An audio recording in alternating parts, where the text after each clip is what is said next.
45 literary devices and how writers use them. Look at these sentences. The world's a stage, William Shakespeare. My love is like a red, red rose, Robert Burns. While I nodded, nearly napping, Edgar Allan Poe. These sentences do more than share information. They create pictures in our minds. They make us think. They make us feel something. The world's stage, William Shakespeare. In this sentence, Shakespeare compares the world to a stage. This is a metaphor. I've already created a video explaining what is a metaphor. You can see that instead of comparing the world to a stage, the world's like a stage, Shakespeare calls the world the stage itself. My love is like a red, red rose, Robert Burns. In this sentence, Burns compares love to a rose using the word like. This is a simile. Unlike metaphors, things are compared in similes. They are not simply turned into other things. For example, a metaphor would say that he was a lion in the battlefield, but a simile would say that he fought like a lion in the battlefield. While I nodded, nearly napping, Edgar Allan Poe. In this sentence, Poe repeats the N sound in nearby words. This is alliteration.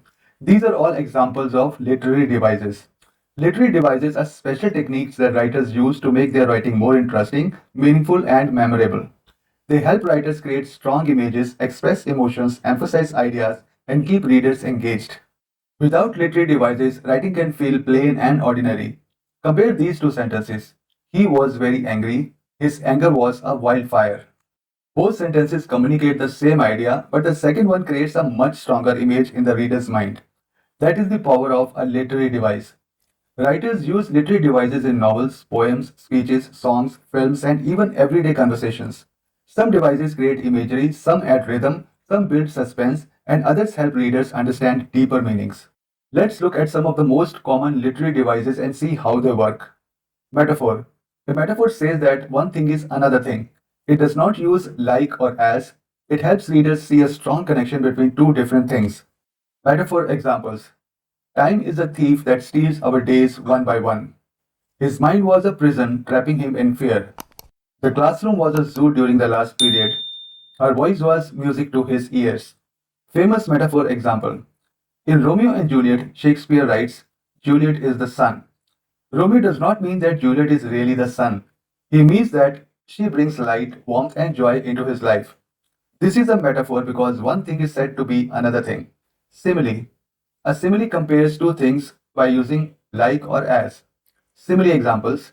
The baby slept like a log. Her smile was as bright as the sun. The water was as clear as glass. He ran like a cheetah. Famous simile example. In the poem I Wandered Lonely as a Cloud, William Wordsworth writes, I wandered lonely as a cloud. Wordsworth compares himself to a cloud by using the word as. Alliteration. Alliteration happens when nearby words begin with the same sound. Alliteration examples. Peter picked purple plums. Busy bees buzzed by the bushes. Sally sells seashells by the seashore. The wild wind whistled through the woods. Famous alliteration examples. In The Raven, Edgar Allan Poe writes, While I nodded, nearly napping, suddenly there came a tapping. The repeated N sound creates rhythm. Hyperbole. Hyperbole is an exaggeration. It is not meant to be taken literally.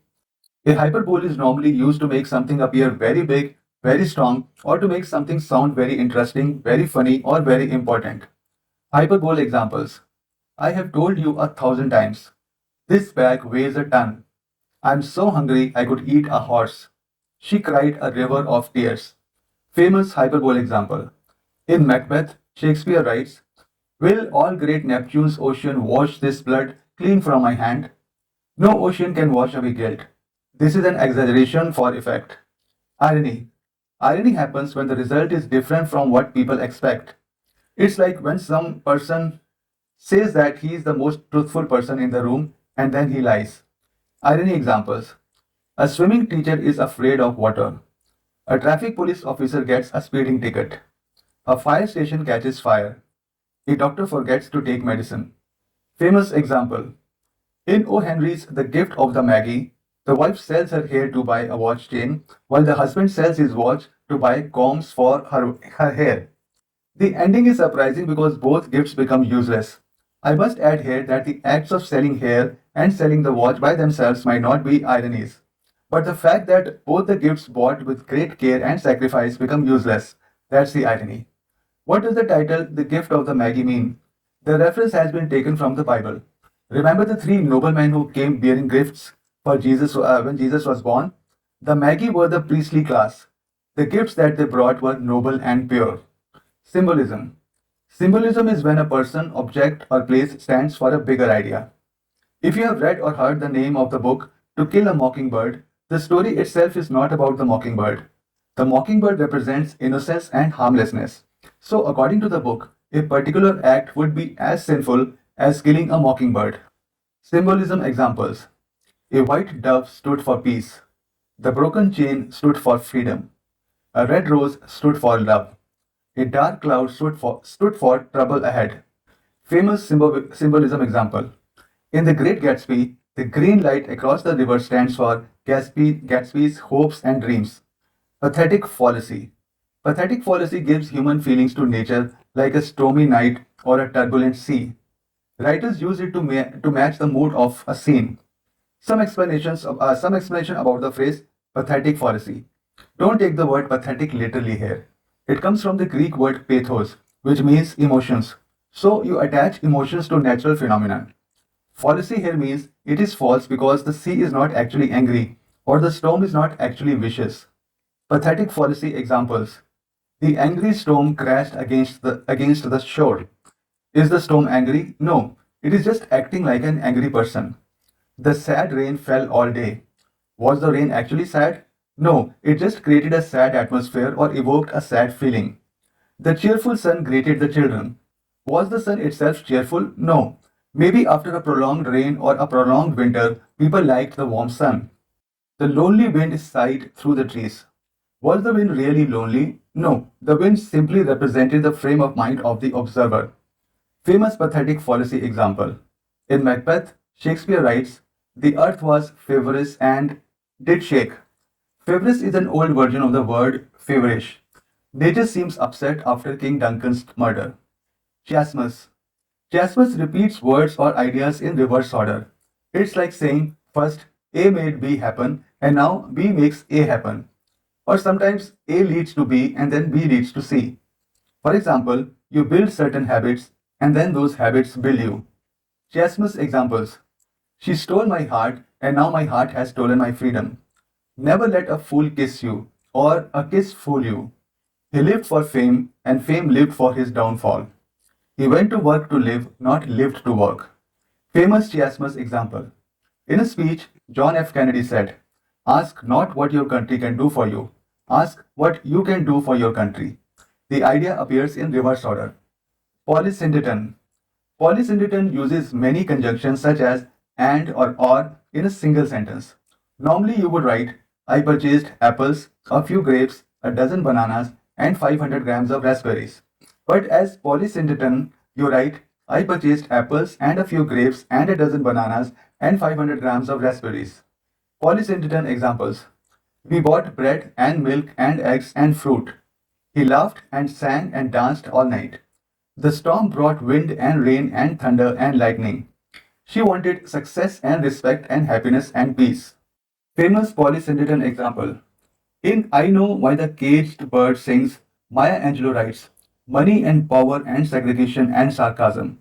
The repetition gives each item equal importance. Anagnorisis. Anagnorisis is a moment when a character suddenly learns an important truth. In a novel, this is a pivotal moment that suddenly changes the course of the story. In Star Wars, Luke Skywalker suddenly realizes that Darth Vader is his father. In The Sixth Sense, Dr. Malcolm Crowe realizes he has been dead the whole time. Anagnorisis examples. He discovered that the stranger was his real father. She finally realized that her best friend had been helping her all along. The king learned that his trusted advisor had betrayed him. The detective found out that he had been chasing the wrong person. Famous Anagnorisis example. In Oedipus Rex, Oedipus learns that he killed his father and married his mother. This shocking discovery changes everything. Aporia. Aporia is when a speaker openly shows doubt or uncertainty. In writing, it is used to show honesty or moral and emotional struggle. The character talks to himself or herself. He or she may be alone when talking. Aporia examples. How can I know what is right in this situation? Should I follow my heart or my mind? What if everything I believe is wrong? How can anyone be sure of the truth? Famous Aporia example. In Shakespeare's Hamlet, Hamlet says, to be or not to be, that is the question. He is unsure about what he should do. This is a dialogue Hamlet is having with himself. He is alone and he is vocally expressing his doubt and uncertainty. Motif. A motif is something that appears again and again in a story. It helps develop the main idea. In The Lord of the Rings, the ring and other circular objects appear repeatedly. The ring represents power, corruption, evil, and even the burden of responsibility. Motif examples. A clock keeps appearing throughout the story to remind readers about time. Swarms of ravens repeatedly appear in the sky to depict something ominous. Rain appears in several chapters whenever a sad event happens. Mirrors keep appearing to show a character's struggle with identity. Famous motif example. In Crime and Punishment, the motif of dreams appears several times. Raskolnikov's dreams reveal his fears, guilt, and troubled mind. One of the most famous dreams is about a horse being beaten to death. The recurring dreams help readers understand his inner conflict and growing remorse. Oxymoron. An oxymoron brings together two words with opposite meanings. The contrast creates a surprising effect and often helps readers think about an idea in a new way. Oxymoron examples. The room was filled with deafening silence. The expression deafening is normally used when you want to talk about a very loud noise, but here the sentence is talking about silence. Although nobody spoke a word, the silence felt so strong that everyone noticed it. It was an open secret in the village that the old mansion was haunted. Usually, an open secret is a piece of information everybody has, but nobody talks about. Everybody is hush hush about it, but everybody knows. Everyone knew the story, yet nobody openly talked about it. Same here. Everybody knew about the story, but everybody pretended they didn't know. Famous oxymoron example. In Lancelot and Elaine, Alfred Tennyson writes, his honor rooted in dishonor stood. The words honor and dishonor are opposites. By placing them together, Tennyson shows the conflict between the characters. This is an oxymoron because two contradictory ideas are combined in a single expression. Zeugma. Zeugma occurs when one word, usually a verb, is used with two different nouns, often in different ways. Take for example, the storm sank the ship and all our hopes. In this sentence, the storm literally sank the ship and figuratively sank our hopes. So the same verb does two things differently in the same sentence.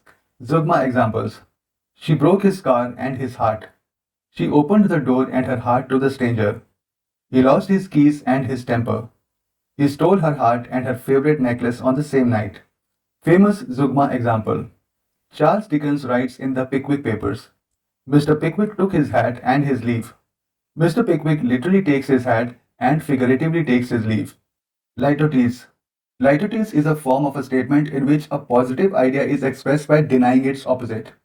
You must have come across expressions like, he's not bad looking, or this is no ordinary task, or it was no small feat. These are all examples of litotes. Litotes examples. The exam was not easy.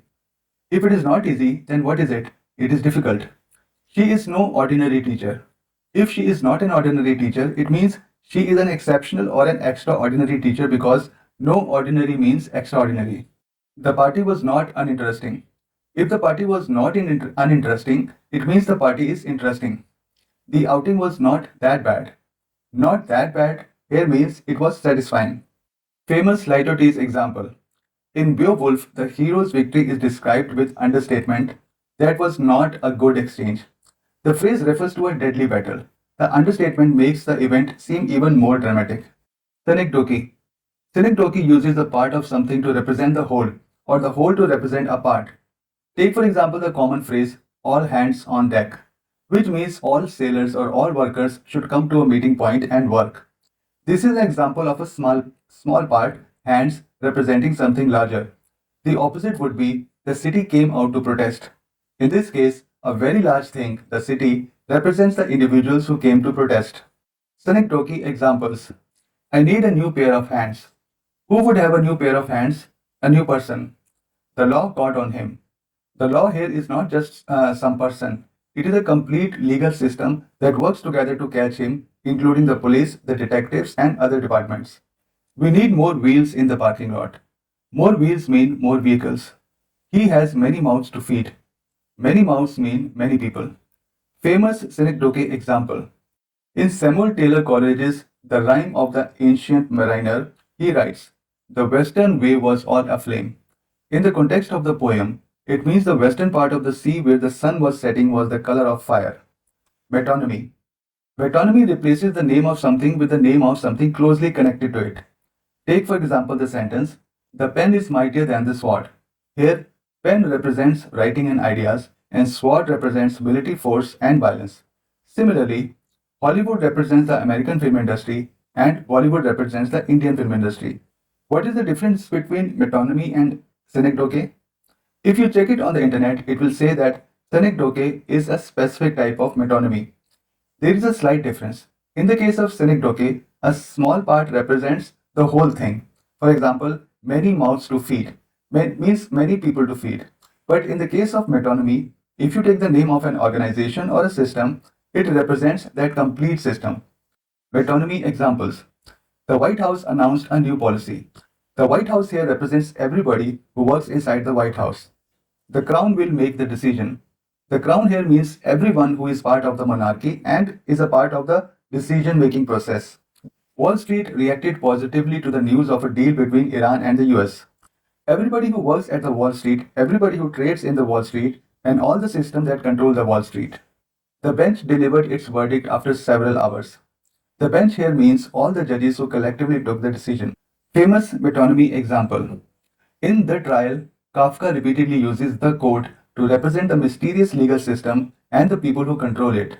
He writes, "The court has begun proceedings." The court building itself does nothing. The phrase refers to judges, officials, and the legal authority behind them. Epiphany. An epiphany is a sudden moment of understanding or realization that changes how a character sees a situation. You might think it's similar to Anagnorisis, but in Anagnorisis, truth is revealed suddenly that may turn the plot tragic. Epiphany, on the other hand, is an enlightening realization that leads to something good or a positive change. Epiphany examples. Looking through the old photographs, he suddenly realized that family mattered more than success. She finally understood that she had been chasing the wrong dreams for years. In that instant, he realized that life he was living belonged to someone else. All at once, she understood that forgiveness was a gift to herself. Famous epiphany example. In A Christmas Carol, Ebenezer Scrooge has an epiphany after seeing versions of the past, present, and future. He realizes that his selfish life must change. Euphemism. A euphemism uses gentle or indirect words instead of harsh or unpleasant words. A rude or shocking statement is turned into a polite statement, but the meaning remains the same. Euphemism examples. He passed away last night. It means he died last night. The company is downsizing. In straightforward language, the company is firing or laying off employees. The soldiers were sent on a special mission. Obviously, we know that special mission is not about sowing flowers somewhere. She has a colorful past. Normally, it means in the past, she did some things that are outside of the norm of the society, maybe multiple romantic relationships at the same time. Famous euphemism example. In Animal Farm, George Orwell writes, "Some animals are more equal than others." It is a euphemistic way of mentioning inequality. Antithesis. Antithesis places opposite ideas close together to highlight a contrast. Mainly, it is like putting two completely opposite thoughts together to not just create a contrast, but also create a connection. Examples will explain it better. Antithesis examples. She was surrounded by people yet felt completely alone. He gained the world but lost his soul in the process. They preached peace while preparing for war. He feared failure more than he desired success. Famous antithesis example. In A Tale of Two Cities, Charles Dickens writes, "It was the best of times, it was the worst of times, it was the age of wisdom, it was the age of foolishness." The contrast emphasizes the conflicting nature of the period. Anastrophe. Anastrophe changes the normal order of words in a sentence for emphasis or style. For example, the sentence, "The tree he cut laid on the ground," can be rewritten using anastrophe as, "laid on the ground the tree he had cut." Anastrophe is mostly used in poetry and plays. Anastrophe examples. Into the forest went the traveler. Normal form. The traveler went into the forest. Powerful you have become. Normal form. You have become powerful. Into the darkness deep he ventured alone. Normal form. He ventured alone into the darkness. Sweet are the memories of days long gone. Normal form. The memories of days long gone are sweet. Famous Anastrophe example.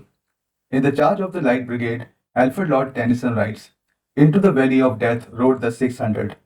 The unusual order draws attention to the action. Anthropomorphism. Anthropomorphism gives animals or objects human thoughts, feelings, and actions. In the stories, animals and objects act and behave like humans. If you have read the book The Animal Farm, the animals chase away the human owners and begin managing the farm on their own, just like humans. Anthropomorphism examples. The rabbit put on a jacket and went to school. The teapot complained about being left on the stove. The stubborn door refused to open no matter how hard she pushed. The wind whispered secrets through the tall grass. Famous anthropomorphism example. In the Jungle Book by Rudyard Kipling, animals such as Balu the bear, Bagheera the panther, and Sher Khan the tiger act and behave like humans. Paradox. A paradox is a statement that seems impossible or contradictory but contains a deeper truth. This literary device is often used to make readers think deeply, highlight a complexity, create emphasis or surprise, or reveal a truth that is not immediately obvious. Paradox examples. The more you learn, the more you realize how little you know. She felt completely alone even though she was surrounded by people. The only constant is change. Famous paradox example. In Shakespeare's Hamlet, Hamlet says, I must be cruel only to be kind. The context of this statement is that Hamlet is being harsh to his mother for marrying Claudius so quickly after his father's death. He believes that this harshness will do good to her morality in the long run. The statement seems contradictory, but it contains a deeper truth. Asyndeton. Asyndeton leaves out conjunctions such as and or between words or phrases. For example, instead of writing she ran and jumped and shouted with joy, you can write she ran, jumped, shouted with joy. Previously, I told you about the literary device Polysyndeton that uses and repeatedly. Just I have used it in she ran and jumped and shouted with joy. Asyndeton is the opposite of that. Veni vidi vinci, I came, I saw, I conquered, is one of the most famous examples of Asyndeton. Asyndeton examples. He packed his bags, grabbed his passport, left without saying goodbye. The wind roared, the rain fell, the thunder crashed. The storm brought rain, thunder, lightning, flooding. She smiled, laughed, cried all at once. Famous Asyndeton example. In A Tale of Two Cities, Charles Dickens writes, My friend is dead, my neighbor is dead, my love, the darling of my soul, is dead. As you notice, there are no conjunctions between different phrases. Enjambment. Enjambment occurs when a sentence continues from one line of poetry to the next without a pause. There is no comma, there is no full stop, the poem simply continues to the next line. Enjambment examples. The river flowed through the valley carrying stories from the hills. Or, she looked across the sea searching for a distant sail. Famous enjambment example. Robert Frost famously wrote in Stopping by Woods on a Snowy Evening. The woods are lovely, dark and deep, but I have promises to keep, and miles to go before I sleep, and miles to go before I sleep. Conceit. A conceit is a long and creative comparison that develops throughout a poem or passage. This conceit has nothing to do with the everyday meaning of conceit, which means being arrogant. As a literary device, you can use it to compare unrelated objects, ideas, or situations to explain some deeper meaning. Conceit in literature can be compared to a metaphor, but the difference is that a metaphor is a direct comparison and it is short. A conceit, on the other hand, is a bigger comparison and may involve multiple sentences or multiple phrases and clauses within a sentence. Conceit examples. Her smile was a lighthouse guiding my lost ship safely to shore. But a metaphor would just be her smile was sunshine. Love is a battlefield where hearts fight bravely and often lose. Hope is a fragile bird that perches on the soul and sings even in the darkest storms. Take, for example, hope is a fragile bird that perches on the soul and sings even in the darkest storm. Love is a battlefield is just a metaphor, but when you further define love as not just being a fragile bird, but it is also perched on the soul and sings even in the darkest storms, it becomes a conceit. Famous conceit example. Conceit as a literary device doesn't always has to exist as a sentence. J.K. Rowling's Harry Potter series uses the Dementors as an extended conceit representing depression and despair. They suck happiness and warmth from people, leaving them only with bad memories. This is a sustained metaphor for mental illness. Allegory. An allegory is a story in which characters, places, and events represent larger ideas. The plot or the story may have a literal meaning as well as a symbolic meaning. Take, for example, the story of the tortoise and the hare. On the surface, the story seems to be just about a slow tortoise beating a fast hare in a race. But the deeper meaning of the story is that slow and steady wins the race, or persistence triumphs over arrogance. Another example is Animal Farm by George Orwell. The straightforward plot is that farm animals rebel against their human owner and create their own society. But actually, it is a satire of the Russian Revolution. The story shows how leaders exploit workers and farmers in the name of liberty, egalitarianism, and socialism. You can say that these stories, like the tortoise and the hare and Animal Farm, are allegorical. Foreshadowing. Foreshadowing gives hints about events that will happen later in a story. It is kind of a forewarning. It prepares the reader for the upcoming twist or turn that is going to happen in the story. Foreshadowing examples. As she waved goodbye, a dark cloud passed over the sun, hiding its warmth for a moment. I'll never leave this town, she said, unaware that her bags were already packed in the closet. He felt a strange chill run down his spine whenever he passed the abandoned well. She ignored the small crack in the mirror, not realizing it was only the beginning of things falling apart. Famous foreshadowing example. In Of Mice and Men, several early events hint the tragic ending, preparing readers for what is to come. For example, the killing of the dog, who is very old, gives the hints of Lenny's death, who may be considered as useless and a burden. Juxtaposition. Juxtaposition places two opposite ideas, characters, or images side by side to highlight their differences. You must have seen a beggar and an extremely rich person in the same frame. In the Oscar winning Korean movie Parasite, they show how a family living in a posh area enjoys rain, and the same rain destroys the house of a poor person living in a poor locality. Juxtaposition examples. The city streets were loud with laughter and music, while inside the small apartment only silence remained. The garden bloomed with colorful flowers, yet the air was heavy with the scent of decay. The child played innocently in the park, unaware of the war raging only miles away. Her words were sweet like honey, but her actions cut like a knife. Famous juxtaposition example. In A Tale of Two Cities, Dickens repeatedly places wealth beside poverty and peace beside violence. These contrasts help readers understand the deep division in society. Personification. Personification gives human qualities to animals, objects, or ideas. It helps readers connect with things that are not human. I've already told you about anthropomorphism as a literary device, but the difference between anthropomorphism and personification is that in anthropomorphism, animals and objects are given complete human characteristics. For example, in Animal Farm, animals start acting like humans. They speak, they are greedy, they are cruel, they conspire, just like humans. But in personification, you just pretend that animals and objects are behaving like humans. For example, the wind whispered something into my ears. In this sentence, you're not turning the wind into a human being. You are just describing that it is acting like a human being. Personification examples. The wind whispered through the trees. The flowers danced happily in the gentle breeze. The angry clouds gathered and shouted with thunder. The stars winked at each other in the dark sky. Famous example. In Because I Could Not Stop for Death, Emily Dickinson writes, because I could not stop for death, he kindly stopped for me. Death is described as a polite person who arrives in a carriage. Imagery. Imagery uses words that appeal to the senses. It helps readers see, hear, smell, taste, or feel what is being described. Imagery appeals to your five senses. They help you visualize the scene. You can use imagery to create a mood or an atmosphere, to evoke emotions, and to make abstract ideas more concrete. Imagery examples. The smell of fresh bread drifted through the warm kitchen. The icy wind stung her cheeks and numbed her fingers. Raindrops danced on the window pane like tiny silver beads during the stormy night. The old books smelled of dust and aged paper, carrying whispers of stories from long ago. Famous example. Famous imagery example. In Daffodil, William Wordsworth writes, "A host of golden daffodils beside the lake beneath the trees, fluttering and dancing in the breeze." Onomatopoeia. Onomatopoeia uses words that imitate sounds. Meow, boof, chirp, buzz, hiss, crash, bang, drip, tick tock. They are all examples of onomatopoeia. Sounds being used as words. Onomatopoeia examples. The bees buzzed around the flowers.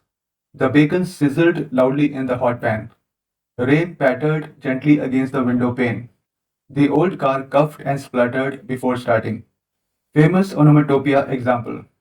In The Raven, Edgar Allan Poe writes, "While I nodded, nearly napping, suddenly there came a tapping, as of someone gently rapping at my chamber door."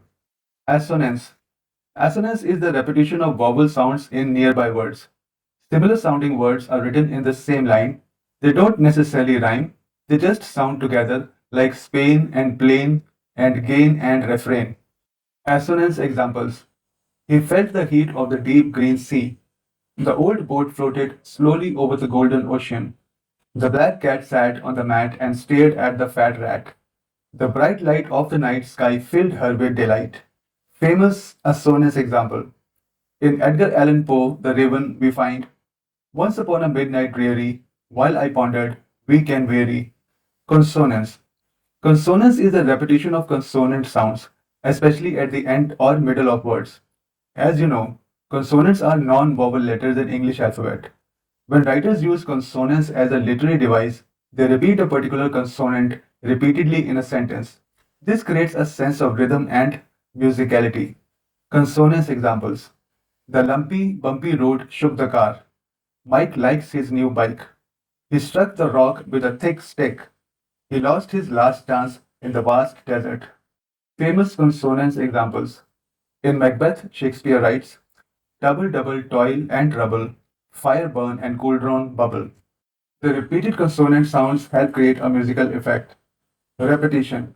Repetition occurs when a word, phrase, or idea is repeated for emphasis. It builds emotional intensity, it makes the message memorable, it also creates a sense of urgency and persistence.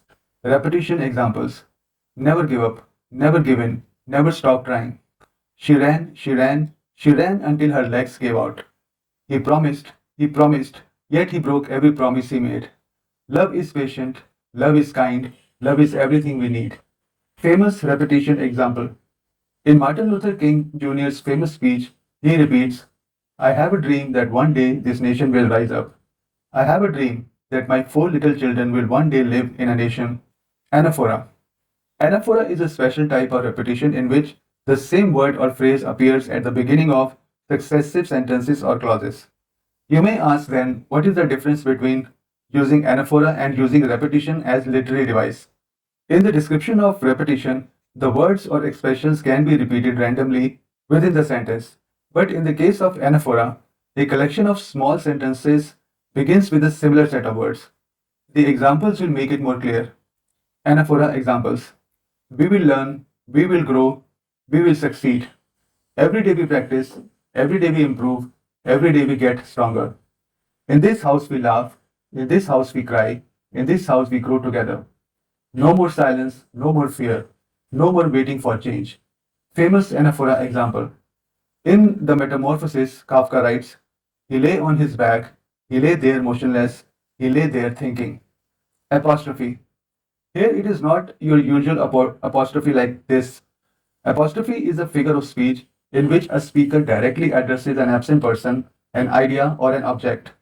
Apostrophe is often used as a literary device to express strong emotion, to create dramatic effect, or to personify abstract or distant concepts and objects. Examples will make it clear. Apostrophe examples. "Oh time, why do you move so quickly? Twinkle, twinkle, little star, how I wonder what you are. Oh death, why do you take the good ones first? Memory, stop tormenting me with what I can never have again." Famous apostrophe example. In The Kite Runner, Khalid Hosseini writes, "Forgive me, Hassan, forgive me for everything." Hassan has died decades ago by the time the statement appears in the book. Pun. A pun is a play on words that uses different meanings or similar sounds for humorous effect.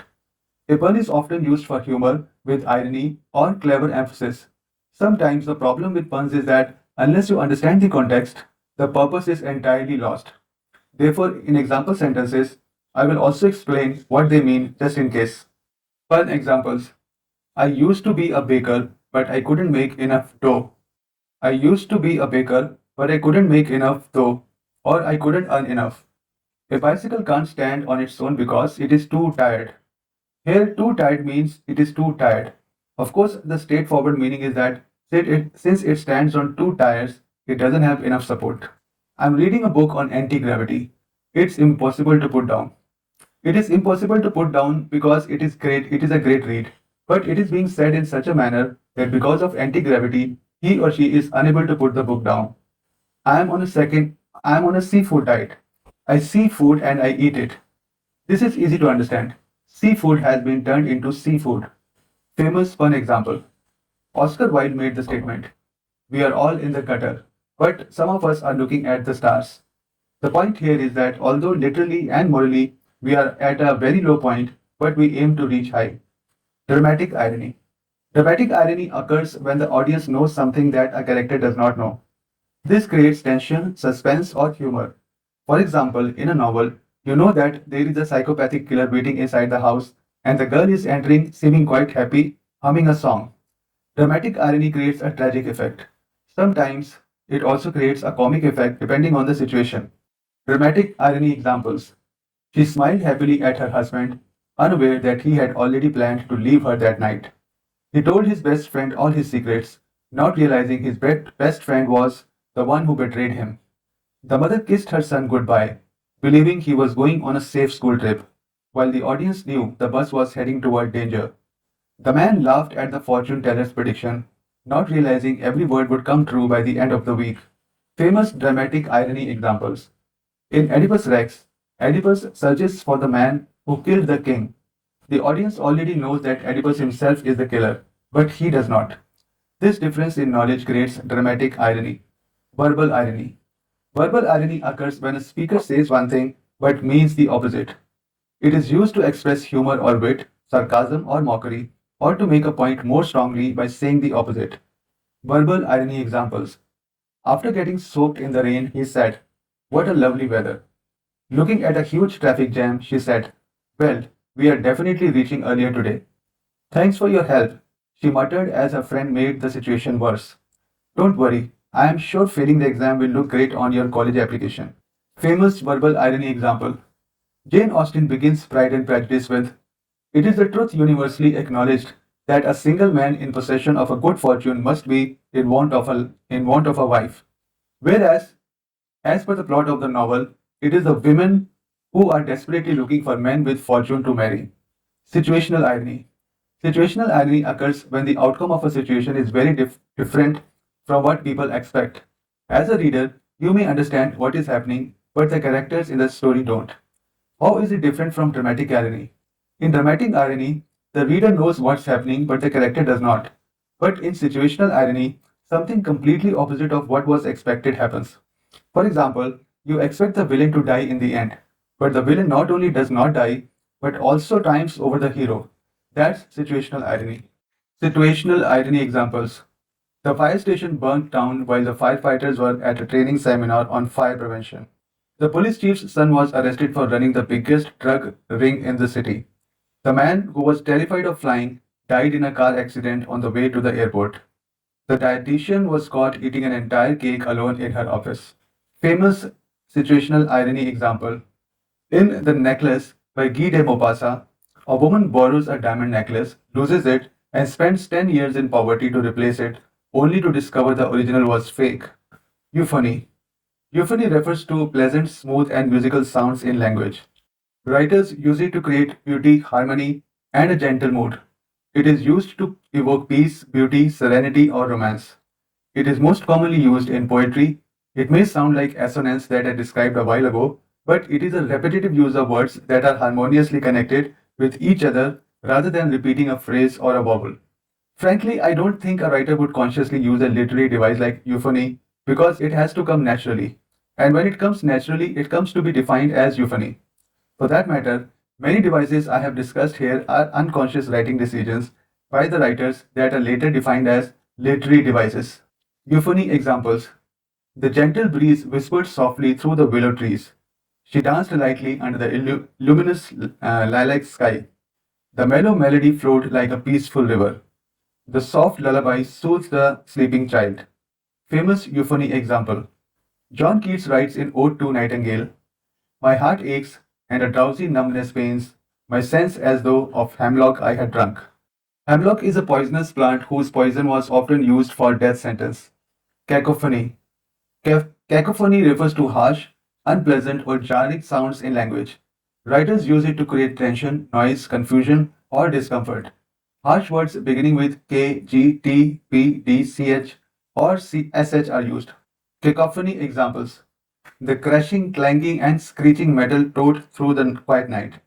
The crowd growled, grunted, and barked insults at the speaker. Thunder cracked and boomed while the wind whipped and howled. The argument exploded with harsh, grating, and guttural shouts. Famous cacophony example. In the Jabberwocky, Lewis Carroll writes, it was brillig and the slithy toves did gyre and gimble in the wave. The strange and rough sounding words create an unsettling effect that contributes to the poem's atmosphere, even when the poem is full of meaningless words. Allusion. An allusion is a brief reference to a famous person, place, event, story, or work of literature. Writers expect readers to recognize the reference and understand its meaning. It means you should be aware of the context. For example, if someone quotes something from Star Wars to make it sound funny, you won't find it funny unless you know what is the context in Star Wars. Allusion examples. After the scandal, he became the office's Cain, shunned by everyone. In biblical myth, Cain killed his brother Abel and God cursed him. His proposal was a Trojan horse. It looked good but had serious problems. In Homer's The Odyssey, a giant wooden horse was used to hide soldiers. It was used to defeat the city of Troy. Their love story was like Romeo and Juliet, beautiful but doomed. Romeo and Juliet is a tragic romance story in which both die. As he revealed the truth, he released a Pandora's box of troubles. The concept of Pandora's box comes from the Greek mythology. Zeus, the king of gods, gave Pandora a box and warned her never to open it. But she opened it, and it released evils of sorrow, disease, poverty, crime, and all sorts of other troubles into the world. Famous example. In the novel Kafka on the Shore, writer Haruki Murakami has alluded to the writer Franz Kafka. The hero of the novel is named Kafka, just like the original Kafka. There is an allusion to the Oedipus myth describing Kafka's difficult relationship with his own father. Just as Kafka's character in the Metamorphosis goes through a transformation, the hero of Kafka on the Shore goes through a transformation. Since I don't leave things unexplained, I will explain what the Oedipus myth is. It comes from Greek mythology. Early in his life, Oedipus learns that he was destined to kill his father and marry his mother. Oedipus leaves and goes to an unknown destination. After that, everything he does leads him to eventually kill his father and marry his mother without knowing what he was doing. It is often cited as a conflict between fate versus free will. This ends my video on literary devices that are often used by writers. I have covered 45 literary devices. Many more are still there. So do keep talking about them in the comment section. Have you found my video useful? Then please like it, subscribe to my channel, or click the bell icon so that you receive a notification when I upload the next video.